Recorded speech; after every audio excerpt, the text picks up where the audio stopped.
Good morning. First of all, my name is Philipp Singer. I'm one of the co-founders and managing directors of Leaders for Climate Action. And I am delighted to host this panel today. With me, I have three extraordinary guests. First of all, Ferry Heidemann. Ferry Heidemann is a serial entrepreneur.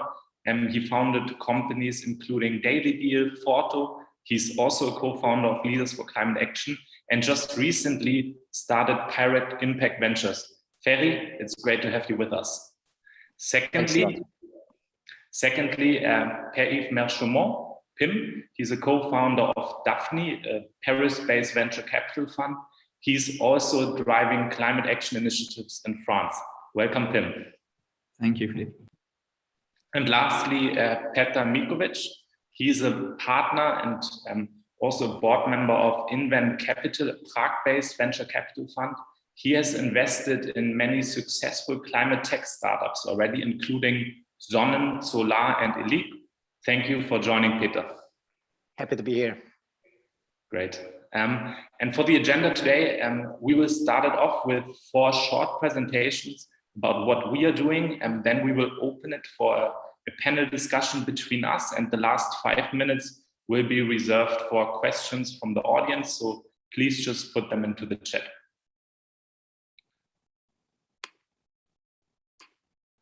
And I will be the first one to give you a little introduction about Leaders for Climate Action. And I brought a presentation to make this even better. So why did we found Leaders for Climate Action? Actually, 2 years ago, it was really this impulse that we looked at the digital ecosystem, at the tech ecosystem. And to be honest, we were so disappointed that in regards of fighting the climate crisis, there was so much talking and so little action. And instead, there was this mindset of pointing fingers at other industries and sitting down yourself and not doing enough. And we believe that this is completely wrong, because we believe that the digital industry, the tech industry, we play a very unique role in this fight against the climate crisis, because we can be the first ecosystem that operates completely climate neutral or even climate positive, and at the same time brings abroad growing and healthy organizations. And we believe if we achieve this, not in 2050 or 2040, but really in the next years, we can also really support policymakers to put in good legislation, but also motivate and inspire other industries to do exactly the same. And that is the big goal of Leaders for Climate Action. And in order to do this, we said we need to work on 3 pillars. So we need to build a community that is active. We need to facilitate climate action. And also we have to act like an accountability partner in this space. And in order to do this, we decided to found Leaders for Climate as a non-profit organization that is also non-political to any party. And we have a clear focus on Europe, because we believe Europe can also on global level play a very unique role in this space. And then we asked ourselves, okay, how are we going to actually do this? And the way that we found is that we have a very unique start with the decision makers. So what we do is that we approach thousands of managing directors of partners, not only of green companies, but also of normal digital companies, also normal venture capital companies. And we invite these people to become part of our community. And we help these people in order to make a change. And in return, we also ask for something. And this something, it's a commitment. And this commitment we call the Green Pledge. And it is basically a commitment for the climate. The Green Pledge basically starts always with a personal pledge. So the first thing that every member needs to do is to measure the personal carbon footprint, directly put in reduction measures in order to decrease the carbon footprint with a goal about 20% per year. And besides of the reduction, also compensate everything that is not reducible, and that will be repeated year by year. And what we see after 2 years of work, that really having the managing director or partner or founder on board accelerates the speed of transformation in the company much, much more than if you don't have these people on board. And then the second step is the company pledge. So every company that joins appoints one climate officer, and this climate officer has exactly the same job: measure the carbon footprint on company level directly reduce the carbon footprint and also compensate everything that is not reducible. And we ask our companies to do this within the first 3 to 6 months, because we believe afterwards there are much more important things to look at in order to drive climate action. If we look now at what has happened, we have seen that there is a huge gap between awareness and action, not only with the small companies, but also with the big companies. And therefore, we are delighted to have many of really the biggest European companies being part of our initiative. And as of now, and I'm sorry, this number is a little bit outdated. We are already at, I think, 1,450 members from about 30 different countries. And how we measure our success is mostly the reduction of carbon that we initiated, and also the compensation, but the reduction is always in the focus of our movement. And now I would like to kind of take the last 2 minutes to really look at what we call community actions, because we believe that for a digital company, just becoming carbon neutral, that was yesterday. And the future is to really look into how we can really go the extra mile. How can we drive action? And the first example I brought here is from the venture capital scene. And I'm so happy that many of the people that I'm sitting here with on the panel are part of also this initiative. And we call it our sustainability clause or venture capital clause. So the idea here was to say, we need to directly put into the contracts a commitment for the startups that receive money from the VC to, from day one, think about measuring carbon footprint, reducing carbon footprint, but also putting it into the company culture that this is important. And therefore we wrote this clause and won in the first step a good year ago about 25 venture capital companies who have this now as a default in their contract. And a year later, now we are about having 50 VCs from 10 different countries. And the number that I would love to share with you is the conversion number, because we see that about 88% of founders who receive this clause accept it. And I think that is very important, that it's not something that you force on people, but actually founders see it as a benefit, that the investors tell them, please go ahead and put it into your company operations. Another community action comes from a completely different place. So what we did about half a year ago, we sat down with Spotify and had the idea to say, if we reach the end customers of digital companies and enable them to become ambassadors, enable them to put in action, the scope of a company gets much bigger, because often digital companies maybe have only 50 employees, but maybe 5 million daily active users. And this campaign we called the Climate Action Week, including 200 companies that were part of. We reached about 23 million people in Europe that all took actions like changing energy providers, asking their politicians to put a change in, or changing to green banking. Besides of this, we are also a driver in the climate tech space. So we are actively looking for the best companies and use our community to really support these companies.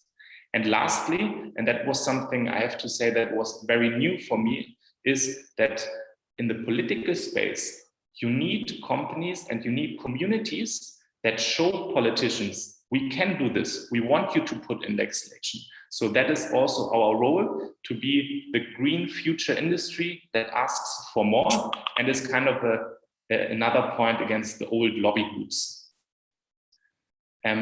The last slide, and I think that is very important, we are a non-profit that is highly run by people that do this as a voluntary job. So we have about 90% of our whole team that consists now of about 60 people all around Europe and also in Australia that support this next to their normal job.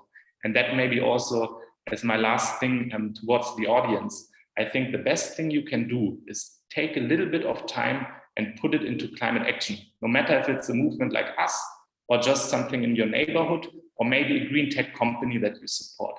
That's really the best thing that you can do. And that's it. Thank you very much. And I would now give it over to Ferry Heilemann. Yeah, thanks a lot, Phil. And let me quickly start presenting a couple of slides from my side. Can you see the presentation now? Yes. And now you see the full slide, yes? Perfect. Perfect, great. Yeah, so my name is Ferry Heilemann, and I'll give you a brief summary of my entrepreneurial background, how I started my climate action journey, and what I'm doing now with Pirate Impact Capital. And this was actually the very first entrepreneurial experience at age 15. And a lot of French people will know what this is. Chichi, a pastry sold especially in southern France. My brother and I saw that in Bordeaux, bought a machine in Paris, and then started selling this in Germany with a couple of friends on big trade fairs. And it was profitable from day one, but not very scalable, but definitely really big fun. And I got a taste of entrepreneurship already at that age. Then after finishing my studies at WHU, I co-founded Daily Deal together with my brother in 2009. And we grew the company to more than 350 people in only 22 months, and then sold it to this gentleman in the middle in September 2011. In hindsight, I can say it was the most intense time of my life. Afterwards, we spent 1.5 years with Google. I was also in Mountain View for some time, and then we actually bought the company back, turned it profitable, and sold it again end of 2015. Then in 2016, I co-founded Forto, a digital freight forwarding business. We're moving containers from Asia to Europe, from Europe into the world, via sea, via air, via rail. And today we have more than 500 employees in 12 different offices, a lot of them in Asia, and already raised more than $100 million in funding. And I led the business as a CEO until last summer, but then I moved into the board in order to follow my passion, namely fighting climate change. And obviously it's a question, how do you get from containers to environmental protection? And that's what I want to explain next. My climate action journey actually started already in early 2015. And went basically through 4 different steps. And the first step was focusing on learning. I read a couple of books, I watched a couple of movies, and I started changing my personal footprint and my personal lifestyle. And pre-COVID down to 7 to 8 tons, which is which is way below the German average, but still not zero, even though I'm focusing quite a lot on that. Yeah. So the first step was personal lifestyle change.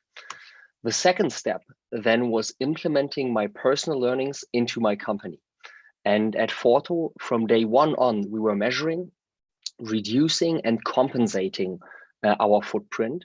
And at the same time, also pushing climate action towards our customers, which you can imagine is a much, much bigger lever than compensating our office, is compensating all the goods that are being transported on the different transport modes. Yeah. And the third step, Philip already mentioned it, was then scaling the learnings from implementing climate action in my company Forto, together with other entrepreneurs. And we're using Leaders for Climate Action as a movement to do that. Yeah. And I'm really super proud and super happy that the initiative resonated so well within the European scene, and hopefully soon also in the US. And my fourth step was then actually leaving the system. Yeah, kind of stepping out of the traditional game when I changed my my role from CEO to board member in order to free up time to really focus and dedicate all of my time and resources towards climate action. And after writing, so in August, I basically ultimately moved out, wrote a climate action guide for entrepreneurs, which is condensed kind of all my thinking and all my learnings I made so far on this topic. And after finishing that, the book was published in April, so just a month ago. I'm now focusing on investing, and I'm doing that through Pirate Impact Capital. And our claim in the end is to create an inclusive impact investing world. Yeah. On a very high level, I want to contribute to the transformation from the financial capitalism that we know today to an impact capitalism, which is not only taking profit into account, but which is taking people, planet, and also profit into account. Because the financial capitalism that we've been living over the last decades, or actually centuries, we can say, created a lot of good.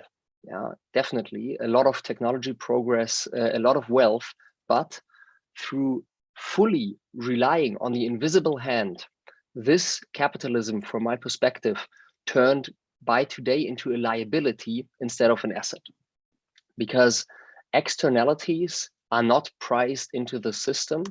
And we see two bad outcomes. First of all, it is producing the climate crisis. And second of all, social disparities are ever increasing. And I personally do not want to see pictures like this. It looks like Photoshop, but it's actually real. Was taken a couple of years ago in the US. While our house is on fire, people are still just putting for the next par. And also this, I think, is a very shocking picture. And maybe one would think, okay, as long as I live on the right side, everything is good. But to be honest, from my perspective, I don't want to live on either side. Yeah, because I think we have the responsibility, especially us living in the Western world, having a lot of financial resources and being extremely privileged, to create a system that works out for everyone and not just for a few people. And therefore, our vision at Pirate is to create really a transformed capitalist system that inherently drives environmental protection and also social justice. And in the end, we want to create a world where profits and purpose are not contradicting, but actually two overlapping circles that are reinforcing each other. Yeah, and I think we can create this through transforming the system from financial capitalism towards impact capitalism. And if we look at it today and where we stand today, there is a lot of money that's being invested globally. Yeah, we're talking about 200 trillion of investable assets. Now, there are different levels of impact investing, I would say. Yeah.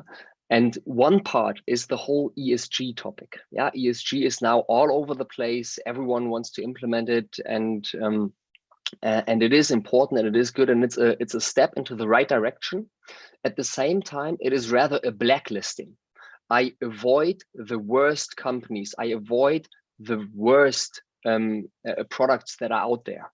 Yeah, but I still do all the rest, and that means in the end I do a little bit less damage, but I'm not doing really something very good. And what we need is really impact investing and impact capital that is not just blacklisting, but that is working with whitelisting, that is focusing on companies and on models that are actually doing proactive good and that are creating and contributing to a better world and are net positive, and not just avoiding the worst companies and the worst investments in the world. And this is today still a very, very small part, but it is growing very quickly. And I think we all need to contribute so that this is growing even faster and that this little 1 trillion becomes a much, much bigger part very, very quickly. Now, getting back to the concrete level and then also almost summing it up, how are we doing this, or what is Pirate actually doing? So we're investing 100 to 250K tickets at the moment from our private money into climate tech and also social impact companies, stage agnostic. And here just a very brief view on a couple of our direct investments we've done so far. Solar, for example, in essence enabling the implementation and deployment of renewable energy, and Planetly with carbon accounting software tomorrow in the finance sector as a sustainable neobank, and Zono Motor is already a relatively a big company creating an electric vehicle that is self-charging through implemented photovoltaic systems in the car. And yeah, I would love really to raise awareness for the topic and invite everyone to contribute, as Philip also already mentioned that. And I think right now is exactly the right time, because as you all know, nothing is more powerful than an idea whose time has come. And yeah, looking forward to the panel, and also looking forward to a lot of more joint climate action transformation of our system now that COVID is also slowly getting again out of the system and out of our attention. Thanks a lot. Thank you very much, Ferry, for these thoughts. I would hand it over to Pim. And looking at the time, we only have 20 minutes left, so just try all to stay in the time. Thanks. Pim, here we go. Yes, thank you. I will also share my screen.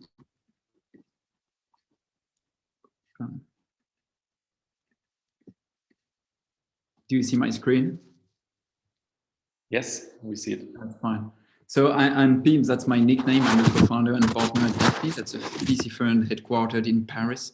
So I will talk about how to finance the change and to change the finance at the same time.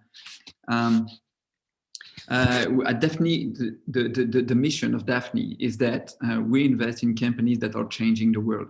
We are conscious on our side of the responsibility for future generation, and we use the VC world and the funds to develop this. And Daphne raison d'être is to place at the heart of its commitments and its achievements the contribution to a better and sustainable world.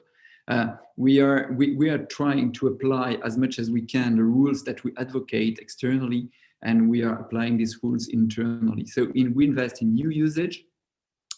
We trust the end customer on the way that they are behaving better for the future. We invest in what we call in European DNA companies around sustainability, collectiveness, inventiveness, wellness, which in our view are at the heart of the European way of life. We are sector agnostic, industry and model agnostic. We don't care about what is the right technology as long as it serves something which is building something better. Could be marketplace, could be SaaS or whatever. As Ferry just explained, a SaaS tool can be very helpful. We like singular projects because we don't have to apply a sort of norms in the market. We like singular things to invest in, and we take into account that there is no planet B here.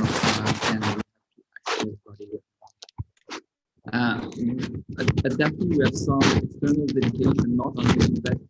Tim, the microphone is a bit wobbly. Maybe watch out with the paper if there are some. But now it's good, probably. Thanks. Sorry. We have some dedication on the. We have some dedication that we are working on with Wake Up Cafe, for example, to help people coming back to normal life after being in jail.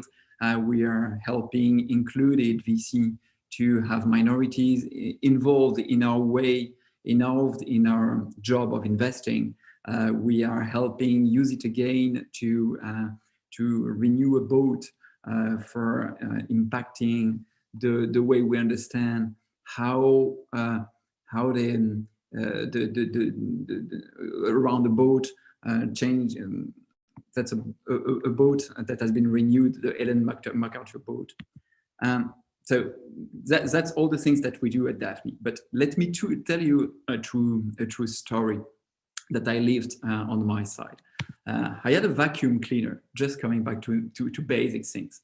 And every 7 years, a vacuum cleaner broke down, and mine has broken down. What I have done was to order a new one. What I've done to order a new one was to buy it on back market. That's a refurbished one. I decided not to buy a new one, but I had the old one.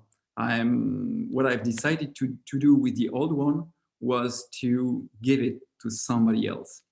So I went on the mobile app Give, and Give is a tool where you can give items instead of throwing it away.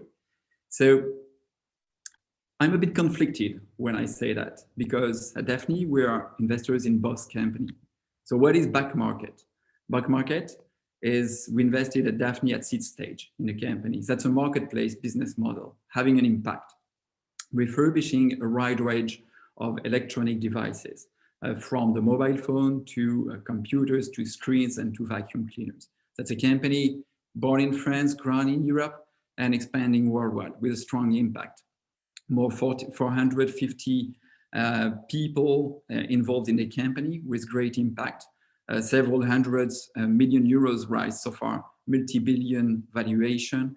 And that's a typical example of a company which is reconciling at the same time the value creation, because the company is going very fast, creating value, strong contribution margin, but with a strong impact, because they are taking market share to the new right now.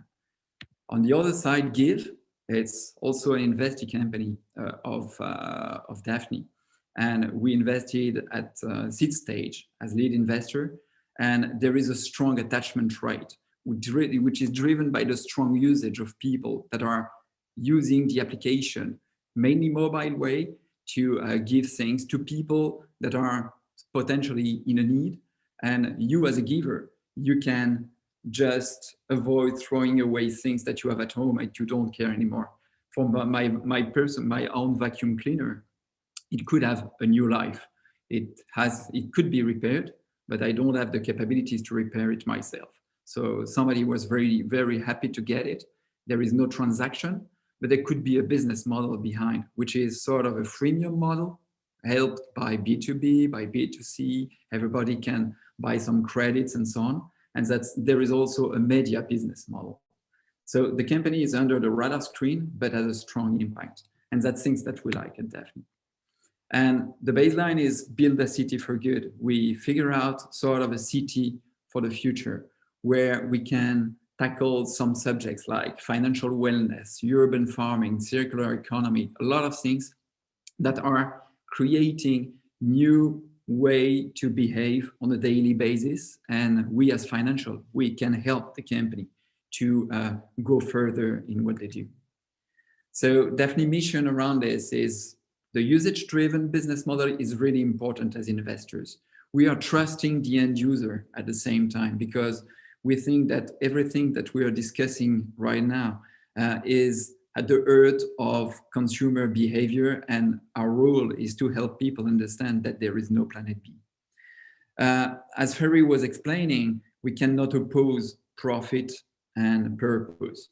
Economic sustainability is key for greater impact. We could invest only in association, but for the long term is not working. So that's a main, we have to reconcile this purpose and impact.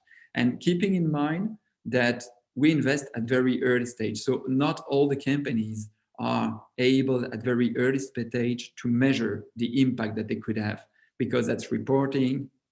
We can do CO2 tracking and so on, which is maybe the easiest part. But for the future, it's later on, we have to measure other things. So we help the company as investors to integrate some like OKR, some data in the investment journey. So we are aligned with the startups that we back to make sure that from the LP side to the GP side to the startup side, we can measure and act in a very aligned way to make sure that we can have an impact for the long term. That's at the pre-investment stage, we can help the company and we can figure out what we can do with the portfolio management, the impact report. We don't have time, we could spend hours on this, but there are a lot of tools that we can implement as investors with founders to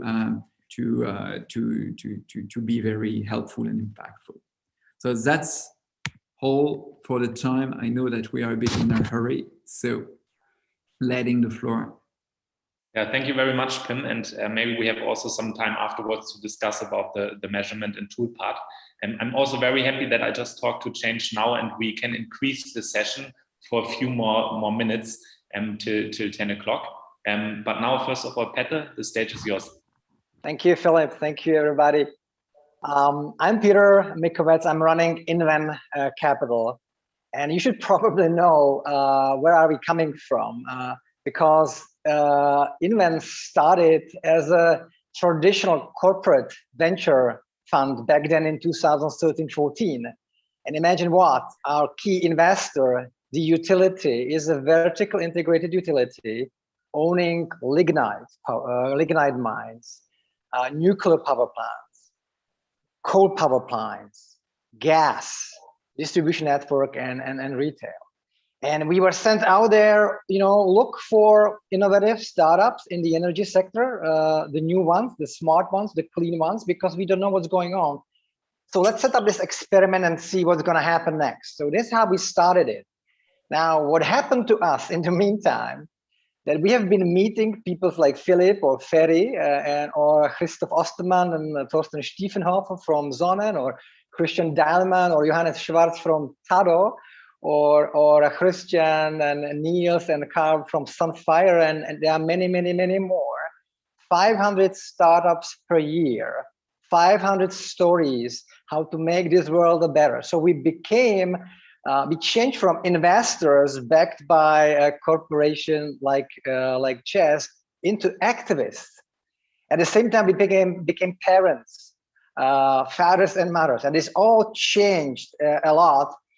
So we have created a beautiful portfolio of beautiful startups backed by impact focused and meaning focused founders, and who are changing the world. So that's kind of the story. Imagine this company, utility, actually doing something like Inven and actually making a big difference out there. And Chess is changing because of us as well. And they just declared the road toward CO2 neutrality. It means closing the coal power plants, and lots of harsh things they have to do to themselves to really move in this direction.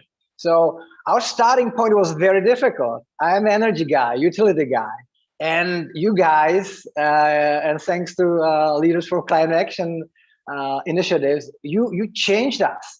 And we are using lots of money to make an impact, make a difference out here. So that's kind of the story. And then now a couple of things, what I see as an energy, let's say, expert in Europe, a couple of numbers. So if I look at the ESG initiatives, and it should go more further, as Ferry said, it's actually a huge business opportunity for all of us. It's all about more creative jobs and better lives for all of us. And according to McKinsey's of the world, I think if you want to stay on the 1.5 degrees Celsius pathway, we need to invest around 5 to 6% of GDP of this planet. So lots of things gonna be happening. The good news that in my sector, in the energy sector, clean tech sector, we have already very matured technologies who can make an impact. We have 15 technologies here in Europe, which are just about to go into scaling phase, which can take care of 75% of the CO2 reduction we need to have in on this planet.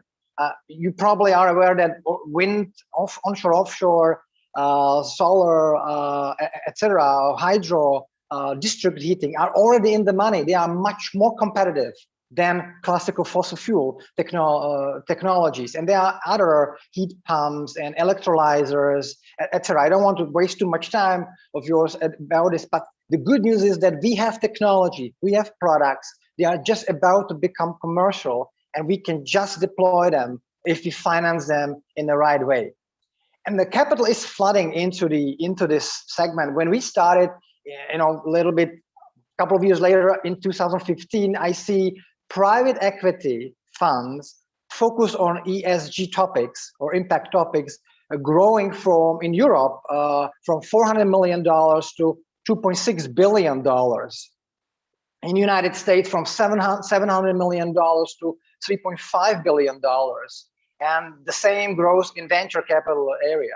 So, and if you look at last year, there have been 20 again, ESG focused SPAC transactions with $50 billion US invested into this topic. So it seems that things are moving on in the right direction, and we see lots of activities going on the M&A side as well. Now, if I look at Europe quickly, and maybe Germany, where we invest a lot, and let's say solar space, we have a great regulation, I guess. We want to have a situation where 32% of energy needs will be covered by renewables, and this is possible. This is really, really possible. At the same time, we are putting the customers like us, all of us, in the center of this Energiewende, on this transition, because we want us to be producing and consuming the energy from renewable sources.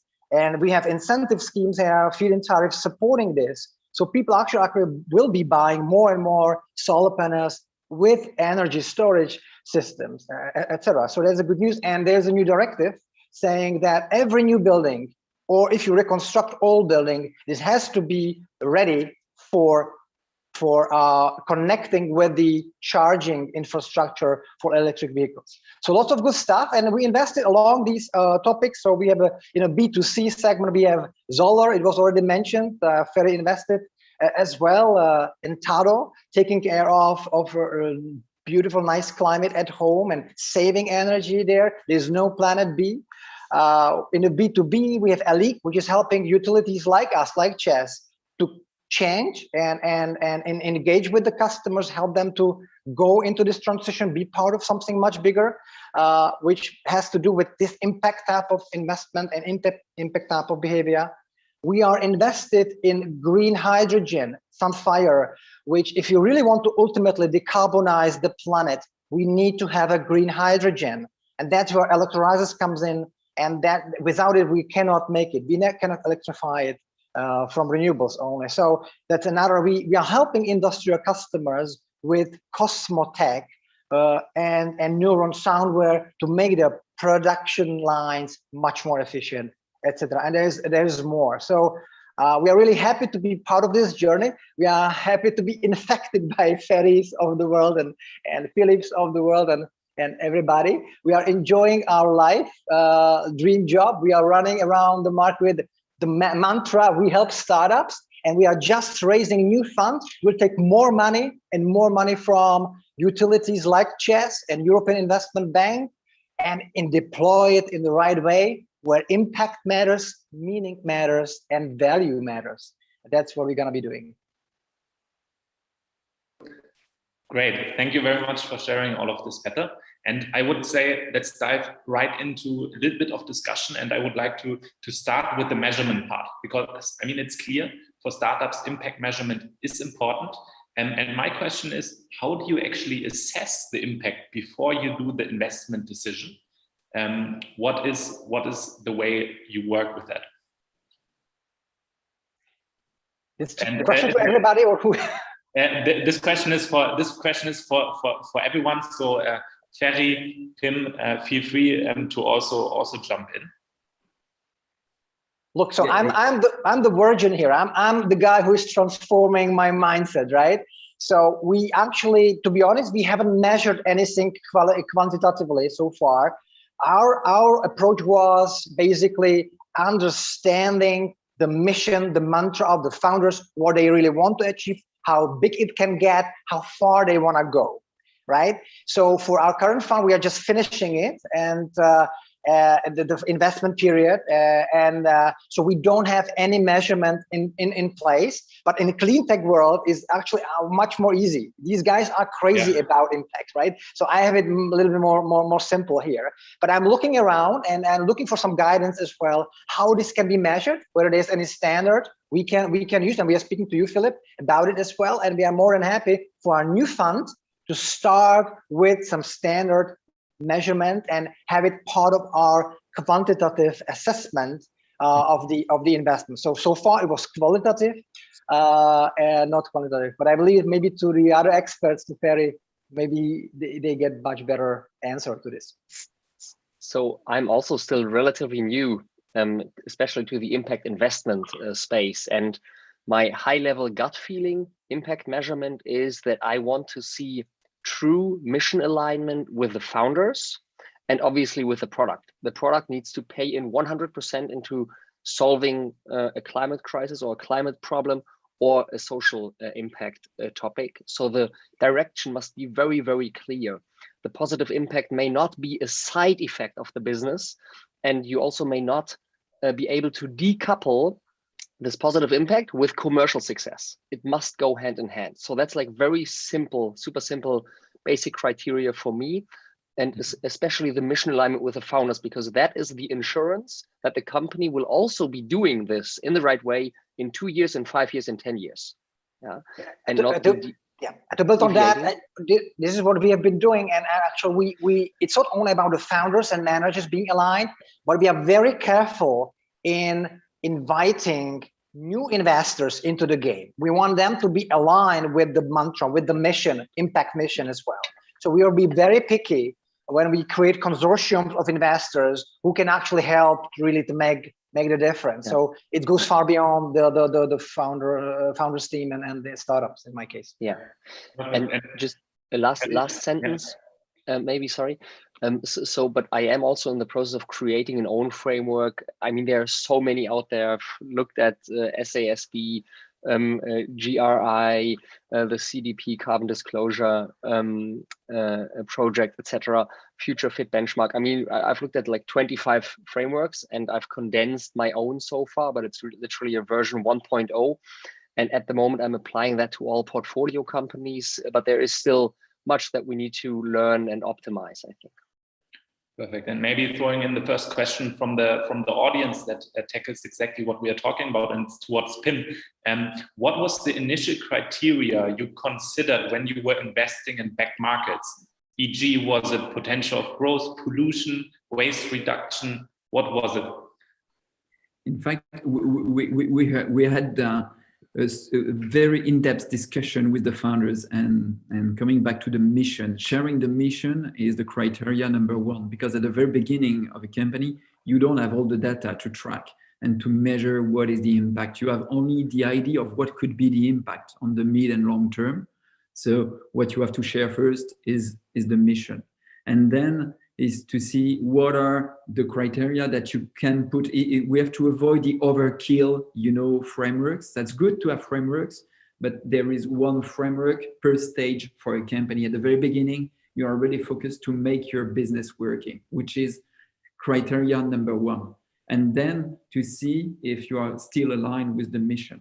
And then as long as the company is evolving in the good way, even you have more data, and the more data you have, the more insights you have on your own impact. But the real thing at the very beginning is the mission. So at Series A or at seed stage, it's difficult to say, okay, I need this report, because if the founder is good, the mission is good, and you are aligned, you have to make sure that you are aligned. And the VC clause that we are putting right now and with which we are working together is key for that, because it's just putting black on white that we are aligned on the mission.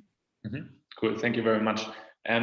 If we now look at a typical traditional venture capital fund, I mean, it's relatively clear that the money needs to be spent in a certain amount of time, and the success is defined by how much return as fast as possible is coming back. And my big question is this model actually the right one to finance the right technologies, or do we leave out breakthrough technologies that maybe need much more time to bring back returns? What is your view on it? And following up, Ferry, towards you were talking about systemic change. I would like to have a few more words toward that from you then.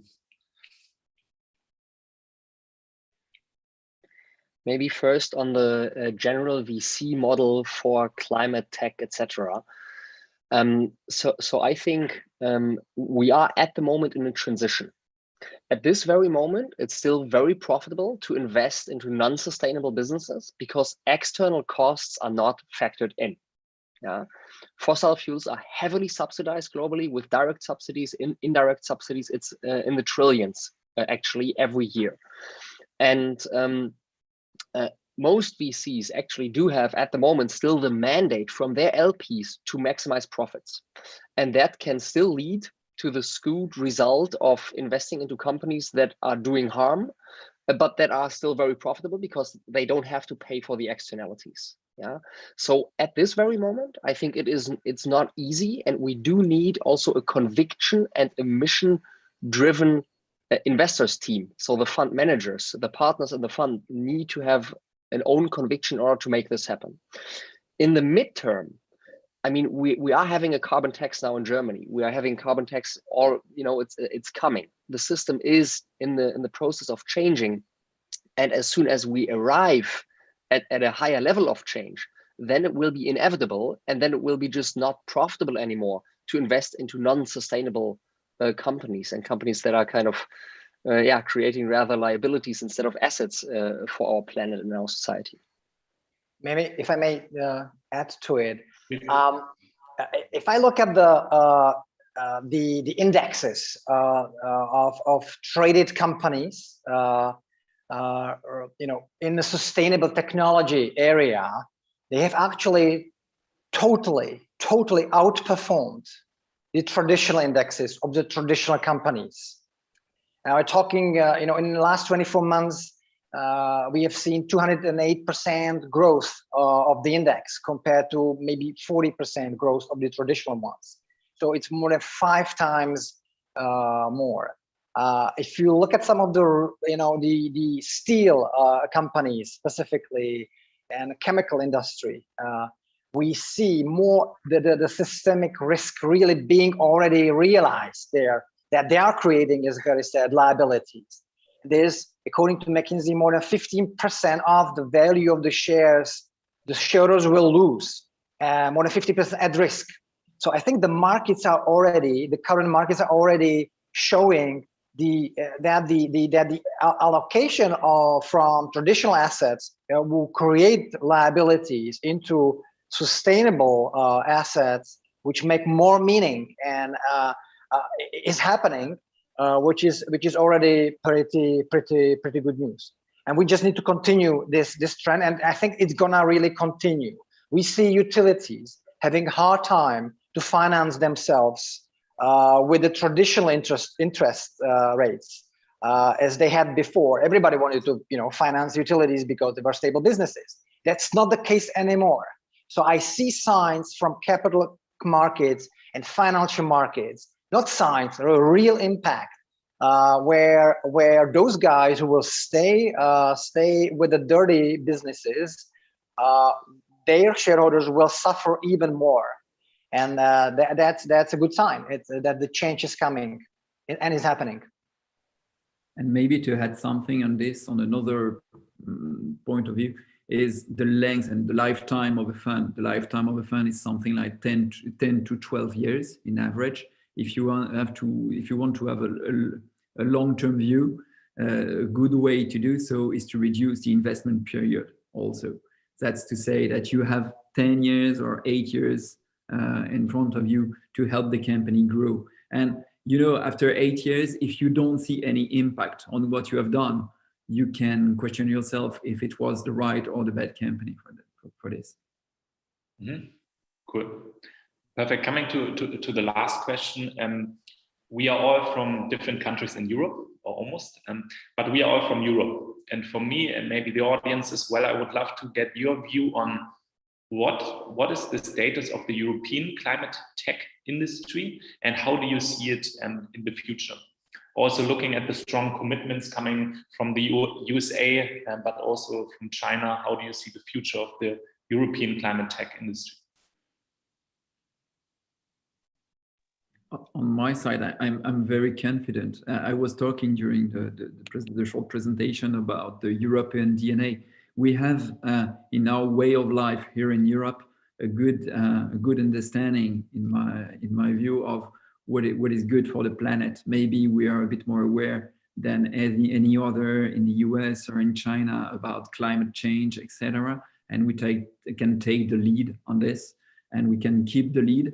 The question is how much we can dedicate in money, and all the initiatives here on the table are very helpful to show that a lot of people are helping and are conscious that there is something to do. The main point is to gather enough commitments and money to have a real impact. And I'm confident on my side.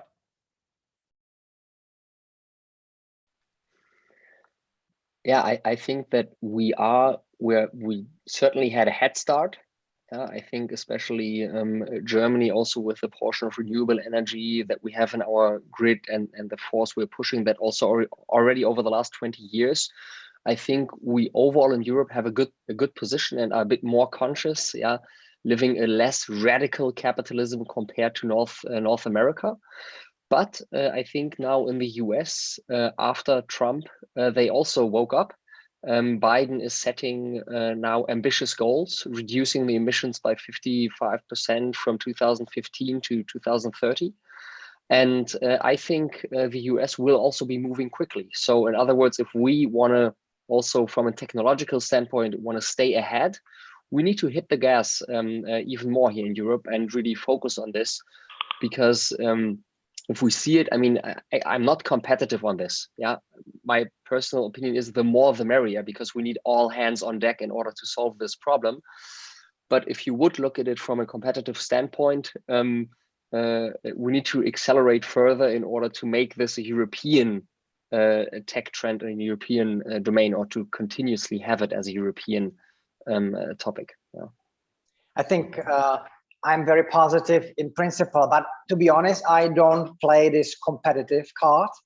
I see the planet at risk as such. We need to come together, all of us. It's great that Biden is back and they are doing what they do. It's going to increase only the pressure on us here as well and everywhere, and that's very good.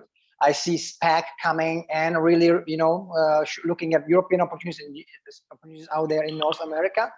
So I think I'm more cooperative. Let's share, let's cooperate, let's come together. Let's really have our planet as a key mission, all of us. Before we, you know, fly to Mars, let's focus on the beautiful Earth we live on. Yeah, I think that were some amazing words also towards the end, because soon our broadcasting will be cut. And there were some more questions from the audience, and we are happy to answer them. So please just send us a mail at contact@lfca.earth or info@lfca.earth, and we'll make sure to sync with the speakers and get you some answers. From my side, I have to say it was a very fruitful discussion. I had a lot of fun and a lot of learnings, and yeah, I'm looking forward to do this more often with you. Thank you very much. Thank you all. Thank you. Thank you. Thanks a lot. Thanks a lot. Bye. Bye.